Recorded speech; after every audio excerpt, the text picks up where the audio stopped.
नमस्कार दोस्तों, क्या आपने सोचा है कि रुपए का वैल्यू डॉलर के सामने क्यों इतना ज़्यादा गिरता जा रहा है।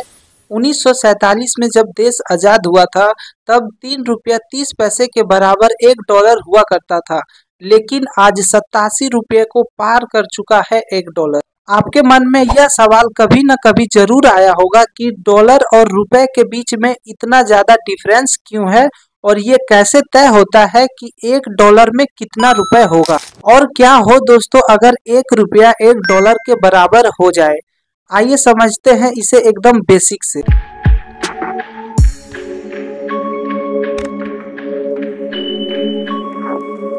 दो करेंसी के बीच के डिफरेंस को एक्सचेंज रेट कहा जाता है।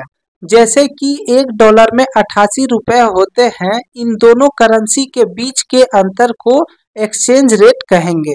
और ज्यादातर एक्सचेंज रेट 3 टाइप के होते हैं: fix exchange rate, floating exchange rate और manage exchange rate. Fix exchange rate उस देश की सरकार तय करती है कि अदर देश के करेंसी के तुलना में उस देश की करेंसी का वैल्यू कितना ज्यादा होगा। फ्लोटिंग एक्सचेंज रेट मार्केट के डिमांड और सप्लाई के बेसिस से करेंसी का एक्सचेंज रेट बदलता रहता है।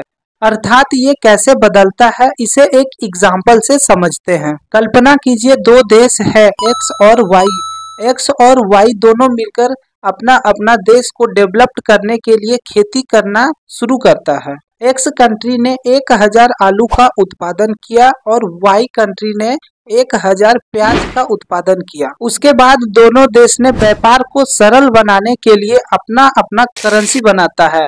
एक्स ने अपना करेंसी का नाम डॉलर रखता है और वाई जो है अपने करेंसी का नाम रुपए रखता है। और अभी दोनों देश के करेंसी का वैल्यू बराबर है, यानी कि 1:1 है। अगले साल फिर से दोनों खेती करते हैं और एक्स ने 3000 आलू उगाए और वाई ने 1500 उगाए। अब इन दोनों देश के बीच के करेंसी का जो वैल्यू है वो अब बराबर नहीं रहेगा, क्योंकि एक्स ने ज्यादा मेहनत की और ज्यादा फसल उगाया वाई के तुलना में। अब करेंसी का जो वैल्यू है ये 2:1 का हो जाएगा। इस तरह से वाई और ज्यादा मेहनत करता है और अब आलू से ये समोसा बनाना सीख जाता है। अब मान लीजिए कि बी नाम का कोई पर्सन यहाँ घूमने आता है और यहाँ पे वो देखता है कि यहाँ समोसा जो है डॉलर में बिक रहा है, तो वो समोसा खाने के लिए पहले डॉलर को खरीदेगा, तब जाके फिर वो समोसा खरीद पाएगा।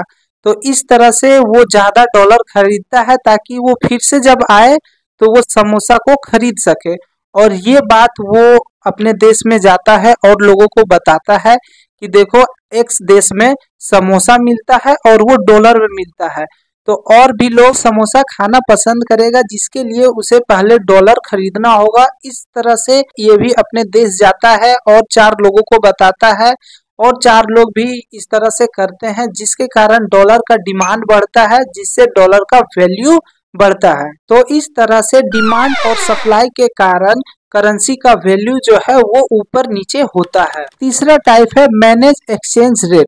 कुछ देश लिमिट सेट कर देते हैं कि हम अपने देश का करेंसी का जो वैल्यू है वो फ्लक्चुएट होने देंगे, यानी ऊपर नीचे होने देंगे, बट 5-10% से ज्यादा ऊपर नीचे नहीं होने देंगे, और इसे ही मैनेज एक्सचेंज रेट कहा जाता है। कई और फैक्टर है जिससे कि करेंसी का वैल्यू ऊपर नीचे होता है, लेकिन ये 3 मेन फैक्टर है। अमेरिका दुनिया का सबसे बड़ा अर्थव्यवस्था वाला देश है, जिसके कारण दुनिया के अधिकांश देश डॉलर में व्यापार करना चाहते हैं, इसलिए मार्केट में डॉलर का डिमांड ज्यादा है, जिसके कारण डॉलर का वैल्यू अधिक बढ़ता जा रहा है। दोस्तों क्या हो अगर $1 $1 के बराबर हो जाए तो इससे हमारे डेली लाइफ में क्या बदलाव देखने के लिए मिलेंगे। तो दोस्तों 1 लीटर पेट्रोल का कीमत $2 से भी कम हो जाएगा। वहीं आज लग्जरी प्रोडक्ट जो लाखों रुपए में मिलता है वो हजारों रुपए में मिलने लगेगा, जैसे कि आईफोन 1000 में मिलेगा। और यूरोप यूएस जैसे देशों में वेकेशन पर जाना सस्ता हो जाएगा और फॉरेन कंट्री में पढ़ाई की फीस सस्ती हो जाएगी, यानी कि सब कुछ सस्ता हो जाएगा और लाइफ जो है एकदम मजेदार हो जाएगा। लेकिन अगर ऐसा होता है $1 $1 के बराबर हो जाता है तो इससे देश की अर्थव्यवस्था को बहुत बड़ा नुकसान पहुंच सकता है, क्योंकि विदेशी कंपनी भारत आना छोड़ देंगे। विदेशी कंपनी भारत में इसलिए इन्वेस्ट करते हैं क्योंकि भारत में कम प्राइस में लेबर मिल जाता है। वेस्टर्न कंट्री में एम्प्लॉयज को हायर करने में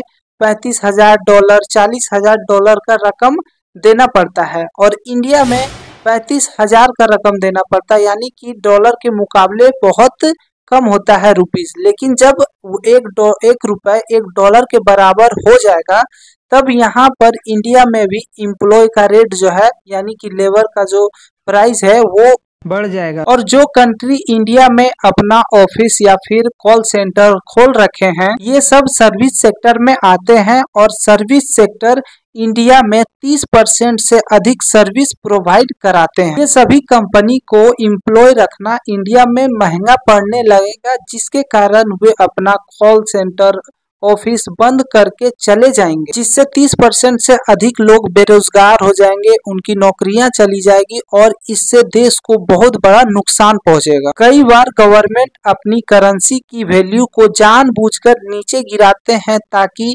फॉरेन कंट्री के जो इन्वेस्टर हैं वो इंडिया में आए, अपना कंपनी स्थापित करे, जिससे इंडिया में लोगों को रोजगार मिल सके। तो ये कई सारे फैक्टर्स हैं जिसके कारण आज डॉलर का वैल्यू बढ़ रहा है और रुपए का वैल्यू डॉलर के सामने कम होता जा रहा है।